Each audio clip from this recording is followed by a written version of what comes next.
출애굽기 23장 20절부터 30절까지 말씀 다 같이 한 목소리로 합독하겠습니다. 내가 사자를 내 앞서 보내어 길에서 너를 보호하여 너를 내가 예비한 곳에 이르게 하리니 너희는 삼가 그의 목소리를 청종하고 그를 노엽게 하지 말라. 그가 너의 허물을 용서하지 아니할 것은 내 이름이 그에게 있음이니라. 내가 그의 목소리를 잘 청종하고 내 모든 말대로 행하면 내가 내 원수에게 원수가 되고 내 대적에게 내 대적이 될지라.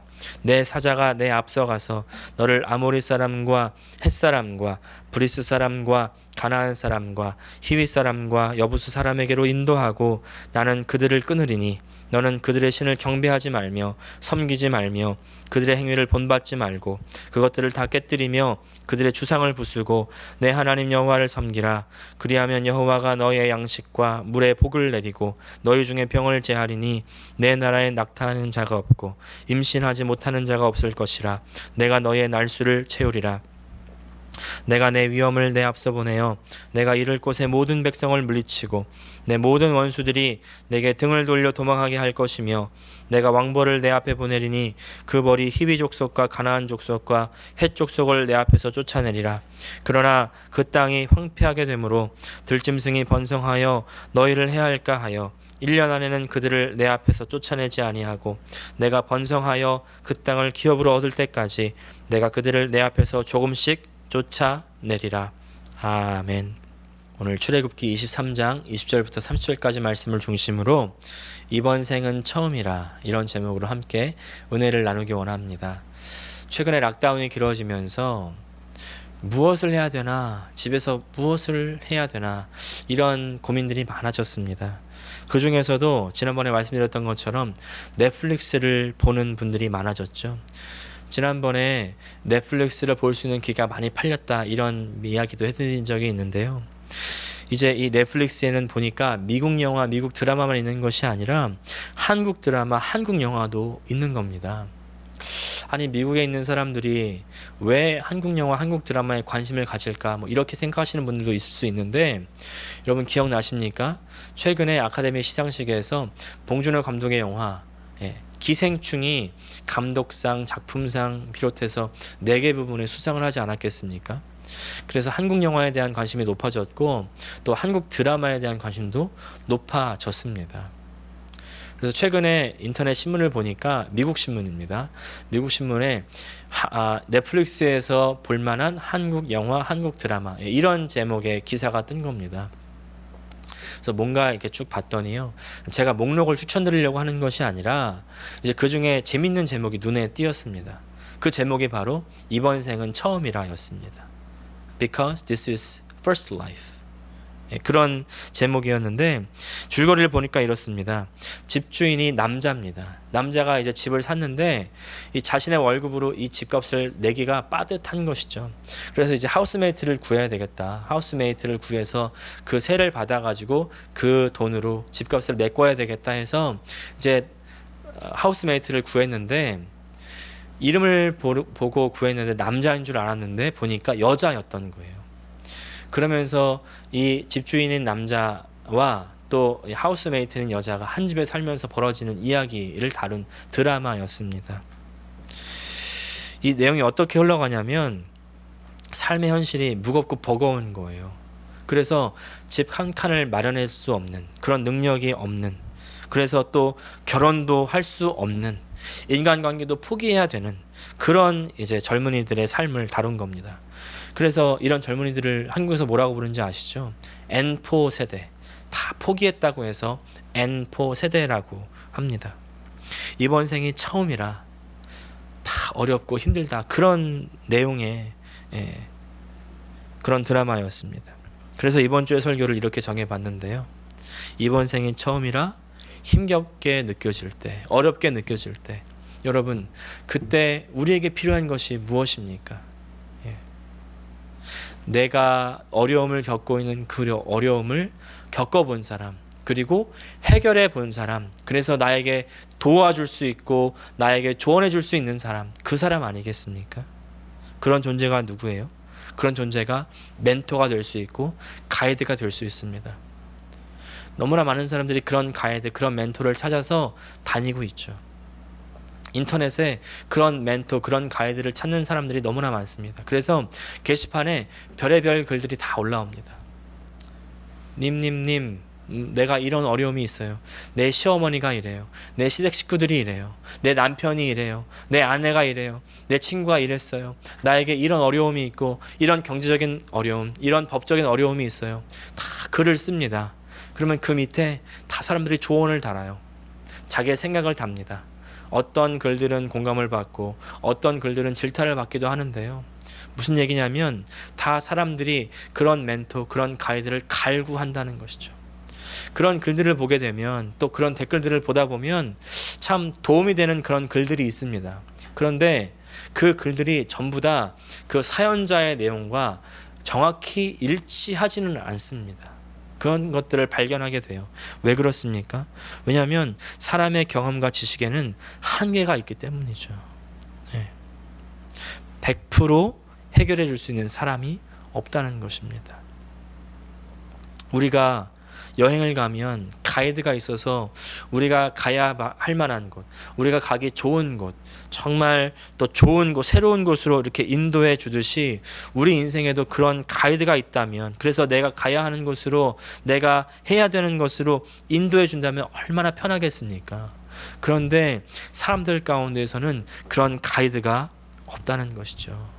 일례로 지금 우리가 겪고 있는 이 코로나 바이러스 상황 또한 그 누구도 겪어보지 않았기 때문에 다 우왕좌왕하고 있지 않습니까? 다 당황해하고 있지 않습니까?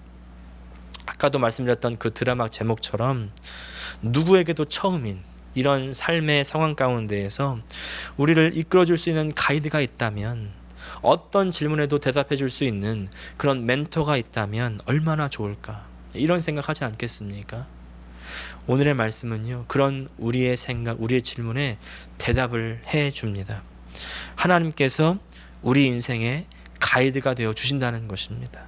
하나님께서 앞서 행하시고 우리의 문제도 해결해 주신다는 것입니다. 우리 20절 말씀 다 같이 읽겠습니다. 내가 사자를 내 앞서 보내어 길에서 너를 보호하여 너를 내가 예비한 곳에 이르게 하리니. 하나님께서 하나님의 사자, 영어로 보니까 엔젤을 보낸다.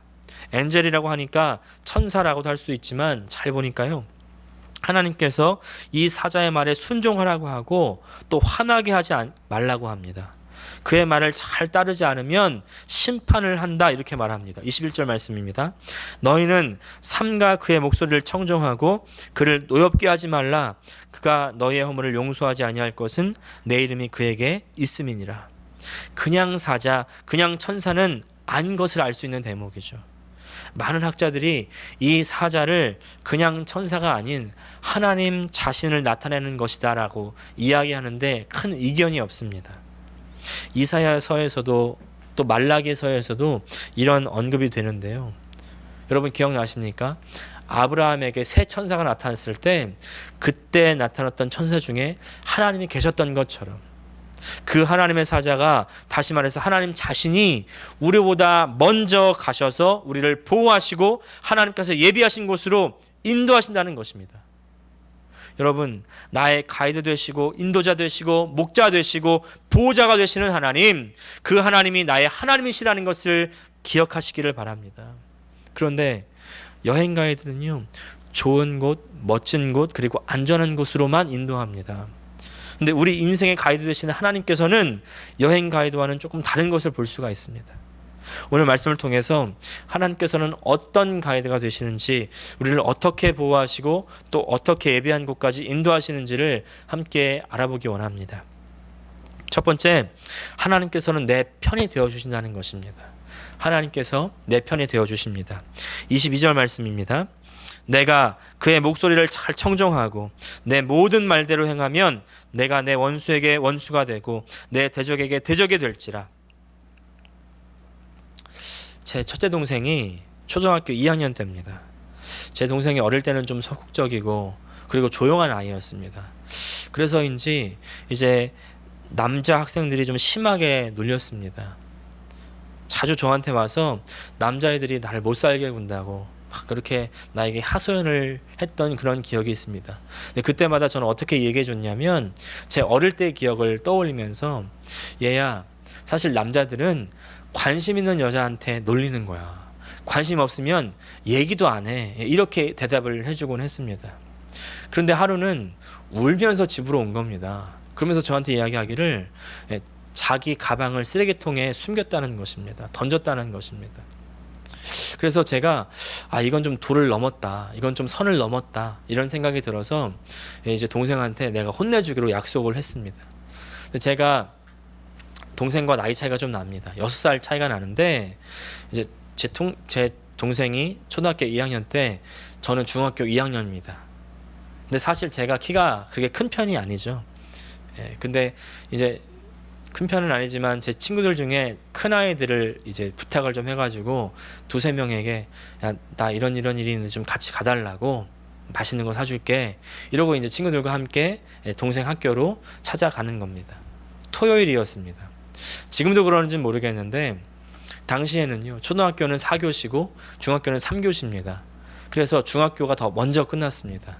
또 마침 동생네 학교와 제 학교가 멀지 않아서 이제 끝나자마자 동생네 학교 앞에 가가지고 동생네 학교가 끝날 때까지 기다리는 겁니다. 이제 끝나고 나서 동생 반으로 들어가서 이제 동생을 괴롭혔던 그 아이를 불러낸 겁니다. 그래서 복도에서 이야기를 시작합니다. 제가 이야기를 막 하려고 하는데 제 친구들이 벌써 이제 분위기를 잡기 시작합니다. 그 아이를 둘러싸고 어떤 애는 괜히 벽을 치고, 어떤 애는 괜히 다리로 벽을 치고, 또 어떤 애는 괜히 이렇게 어깨를 쓰다듬고, 제가 말할 수 있는 그런 분위기를 만들어 주는 거죠. 벌써 그 아이는 어떻게 돼요? 벌써 쫄아가지고 어떻게 할지를 모릅니다. 제가 말을 시작합니다. 네가 내 동생 괴롭혔던 아이냐? 가방 던졌다며? 어떻게 된 일이냐? 이렇게 얘기했더니 처음엔 자기가 아니라고, 그게 아니라고 막 발뺌을 하더니 나중에는 이제 잘못했다고, 다시는 안 그러겠다고 그렇게 다짐을 받아냈습니다. 이제 그렇게 하고 이제 동생이랑 같이 오면서 제 친구들 떡볶이 사주고 그렇게 보냈던 기억이 있는데, 그렇게 이제 기억에서 좀 사라졌다가 나중에 제 동생이 대학교 가고 난 이후에 가족들이 다 같이 모인 자리에서 옛날 이야기를 하는데 그때 그 일이 기억이 나는 겁니다. 그래서 얘야, 그때 어떻게 됐냐, 그 이후에 어떻게 됐니, 이렇게 물어봤더니 동생이 말하기를 그때 초등학교 2학년이었는데 그때부터 자기가 6학년 졸업할 때까지 그 이후로 한 명의 남자도 자기한테 말을 걸지 않더라는 겁니다. 한 사람도 말 걸지 않아서 자기는 너무나 편안하게 학교를 다녔다는 거예요. 그때 너무 고맙고 든든했다고 그런 얘기를 하는 겁니다. 사랑하는 여러분, 하나님이 내 편이 된다는 건요, 이런 걸 이야기하는 겁니다. 나는 힘이 없어서 나를 괴롭히는 그 사람들, 그리고 나에게 어려움이 되는 그 상황들을 내가 막을 수 없고 내가 해결할 수 없는데, 그런데 하나님이 내 편이 되시면 대신 막아주시고 대신 갚아주시고 대신 해결해 주신다는 것입니다. 할렐루야. 하나님이 내 편 되시고 하나님 내 백이 되신다. 여러분, 이것만 확실하다면 내 인생에 두려울 것 없는 것 아니겠습니까? 때때로 문제는 생기고 또 어려운 상황들이 생기고 이상한 사람들을 만나게는 되지만, 그러나 끝까지 내 편을 들어주시고 끝까지 내 백이 되어주시는 하나님이 계시다는 것을 기억하시기를 바랍니다. 그런데 여러분, 한 가지 조건이 있습니다. 그것은 바로 하나님께 순종하는 것입니다. 두 번째입니다. 하나님 말씀에 대적하지 않고 순종해야 됩니다. 22절 상반절 다시 보니까 내가 그의 목소리를 잘 청종하고 내 모든 말대로 행하면, 하나님 말씀에 순종하라는 것이죠. 그래야 하나님이 내 편이 되어주신다. 그러나 순종하지 않을 때는 어떻게 됩니까? 순종할 때는 내 적이 하나님의 적이 되고 또 내 원수가 하나님 원수가 되는데, 그렇지 않을 때는 오히려 내가 하나님의 적이 되고 내가 하나님의 원수가 되는 겁니다. 왜냐하면 불순종은 하나님을 대적하는 죄가 되기 때문입니다. 여러분, 사실 불순종이라고 할 때 이 불순종은 어떤 면에서는 자녀가 이 부모님의 말을 듣지 않는 그런 어떤 가벼운 정도로만 인식되기 쉽습니다. 그러나 여러분, 불순종이라는 단어를 반역이라는 단어로 한번 바꿔보십시오. 반역은 뭔가 무겁게 다가오지 않습니까? 여러분, 불순종은 반역입니다. 그래서 시편 78편에서는요 17절, 40절, 56절에서 반역했다 이렇게 기록합니다. 40절 말씀 제가 세 번역으로 한번 읽어보겠습니다. 그들이 광야에서 하나님께 얼마나 자주 반역하였던가, 황무지에서 그를 얼마나 자주 괴롭혔던가. 그래서 불순종은요 하나님에 대한 심각한 죄입니다. 죄, 대적하는 죄, 반역하는 죄입니다. 여러분, 사실 하나님의 반역자, 하나님의 대적자는 누굴까요? 사탄입니다. 사탄. 이 사탄은요 처음부터 불순종으로 하나님과 대적했고 우리들을 하나님께 대적하도록 불순종하도록 만듭니다. 그래서 에베소서 2장 2절에서 이렇게 말하죠.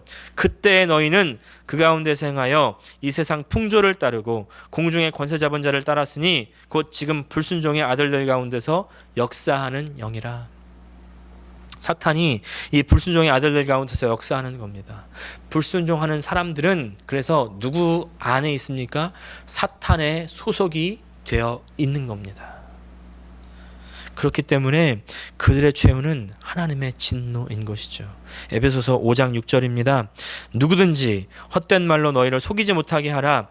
이로 말미암아 하나님의 진노가 불순종의 아들들에게 임하나니. 하나님의 진노가 불순종의 아들들에게 임한다. 사랑하는 여러분, 이 하나님의 심각한 경고를 받아들이시기를 바랍니다. 하나님께서는요 우리를 사랑하시기도 하시지만 그러나 동시에 엄격하게 심판하시고 공정하게 심판하신다는 것을 기억하시기를 바랍니다. 이스라엘 백성들이 광야에서 불만하고 불평할 때 그렇게 불순종하다가 하나님의 심판으로 땅에 삼켜지기도 했고요. 하나님의 심판으로 불뱀에 물려서 목숨을 잃기도 했고요. 하나님의 심판으로 전염병으로 죽기도 했다는 사실을 우리는 잊지 말아야 됩니다.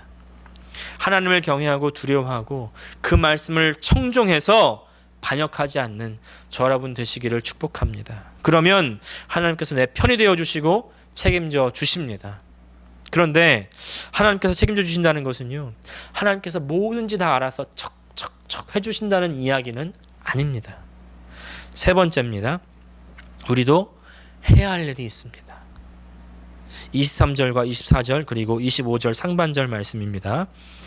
내 사자가 내 앞서 가서 너를 아모리 사람과 헷 사람과 브리스 사람과 가나안 사람과 히위 사람과 여부수 사람에게로 인도하고 나는 그들을 끊으리니 너는 그들의 신을 경배하지 말며 섬기지 말며 그들의 행위를 본받지 말고 그것들을 다 깨뜨리며 그들의 주상을 부수고 내 하나님 여호와를 섬기라. 우리가 해야 할 일이 무엇입니까? 바로 이방인들의 신과 우상을 섬기지 말고 하나님을 섬기라는 것입니다.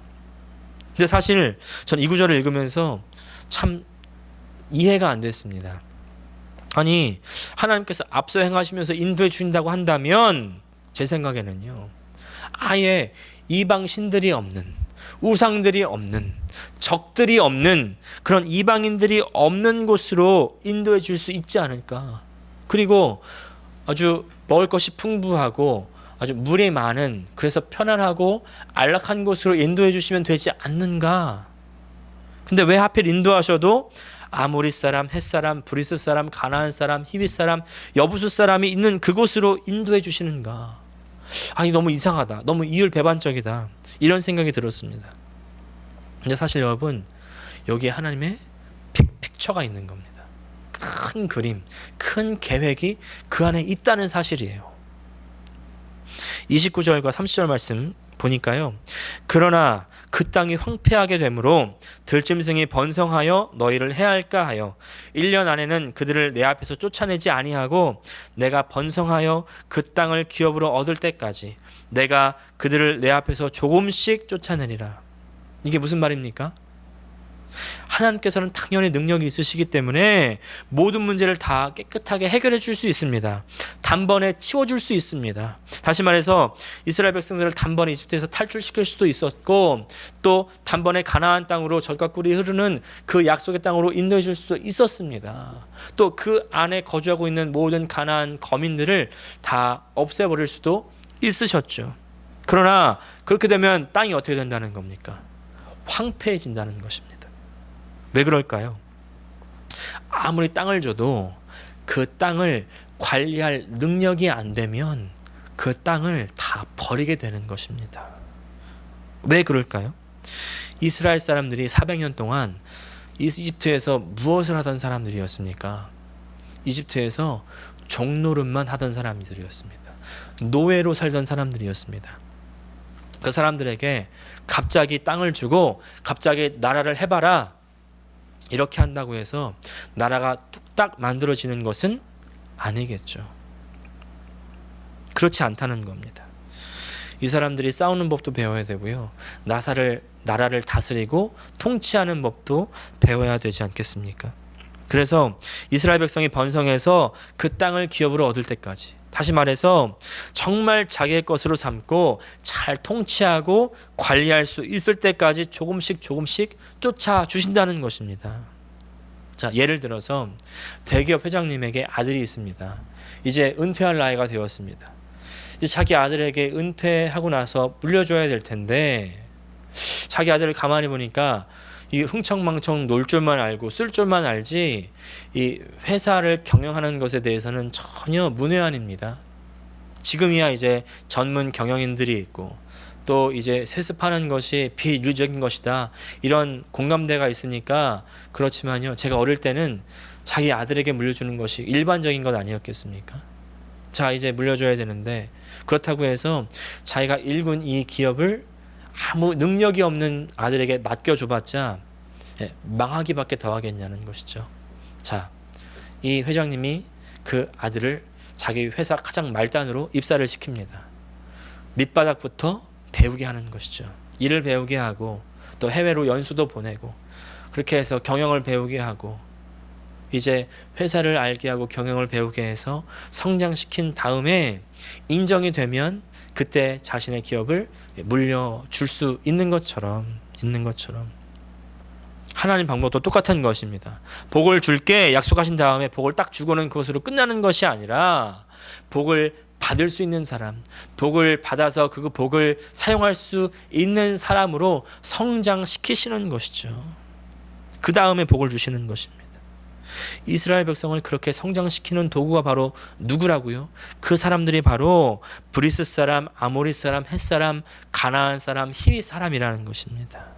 이 사람들이 있어야 이스라엘 백성들은 하나님이 여전히 필요하다고 생각하고 하나님이 여전히 의지하게 되고 이 사람들이 있어야 하나님과 함께 하게 되는 것이죠. 나중에 이 아모리 사람 만나서 전쟁할 때 하나님 오늘 말씀하신 것처럼 왕벌을 보내서 전쟁에서 이기게 하십니다. 왕벌이 탁 전쟁을 승리를 이끌었을 때 그때 뭐라고 했을까요? 정말 하나님 살아계시구나, 하나님 의지해야 되는구나 이렇게 여기지 않았겠습니까? 또 가나안 사람과 전쟁하는데 그 성을 아무것도 하지 않고 돌기만 했는데 마지막 7일째는 나팔만 불었는데 성벽이 무너지네? 야, 이거 하나님의 능력이 정말 대단하구나, 하나님 살아계시구나 이렇게 느끼지 않았겠습니까? 믿음이 생기는 것이죠.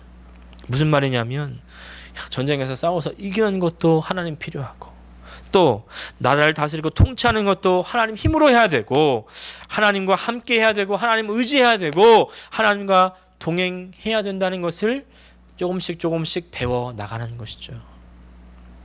하나님을 섬기다는 말은요 그런 의미입니다. 하나님을 섬기다는 것이 그냥 예배를 드리고 제사를 드리고 제물을 바치는 것으로 끝나는 것이 아니라 바로 하나님과 함께하고 하나님을 의지하고 하나님과 동행하는 것입니다.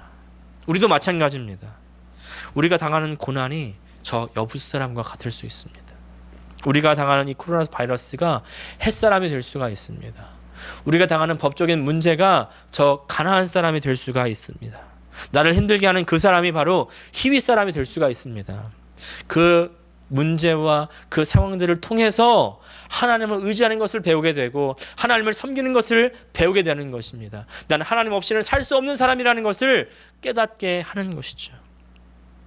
그렇게 하나님을 섬기고 그렇게 하나님을 의지하는 것을 배운다면, 그리고 하나님께 순종하고 하나님과 동행하는 것을 배울 수 있다면 하나님께서는 내 확실한 편이 되어주시고 그 하나님의 약속을 우리에게 주신다는 것입니다. 25절부터 28절까지 말씀입니다. 내 하나님 여호와를 섬기라. 그리하면 여호와가 너의 양식과 물에 복을 내리고 너희 중에서 병을 제하리니 내 나라에 낙태하는 자가 없고 임신하지 못하는 자가 없을 것이라. 내가 너의 날수를 채우리라. 내가 내 위엄을 내 앞서 보내어 내가 이를 곳의 모든 백성을 물리치고 내 모든 원수들이 내게 등을 돌려 도망하게 할 것이며 내가 왕벌을 내 앞에 보내리니 그 벌이 히위 족속과 가나안 족속과 헷 족속을 내 앞에서 쫓아내리라. 할렐루야. 오늘 말씀을 마무리합니다. 탈무드에 보면요, 물고기를 주어라 한 끼를 먹을 것이다. 물고기 잡는 법을 가르쳐 주어라 평생을 먹을 것이다 라는 말이 있습니다. 그리스도인에게는요, 고기 잡는 법이 무엇일까요? 그것은 바로 하나님을 경외하며 살고 섬기며 사는 것입니다. 하나님의 복을 받아 누리는 것도 중요하지만 하나님과 함께하고 하나님을 의지하는 것이 더 중요하다는 것입니다. 그래서 하나님께서 내 편이 되어 주셔서 누구나 처음 살아보는 이 인생, 이번 생은 처음이라 힘들고 어렵지만 그러나 그 인생에서 두려움 없이 당당하게 승리하며 마지막을 장식할 수 있는 저 여러분 되시기를 예수님의 이름으로 축복합니다. 기도하겠습니다.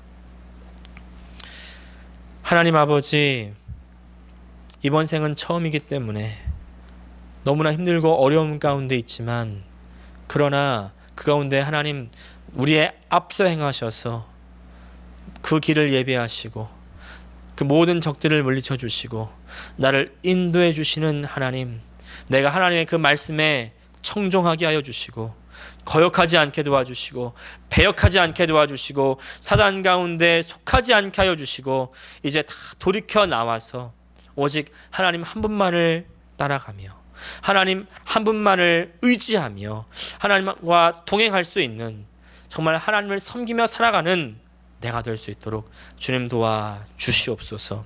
예수님의 이름으로 기도합니다. 아멘.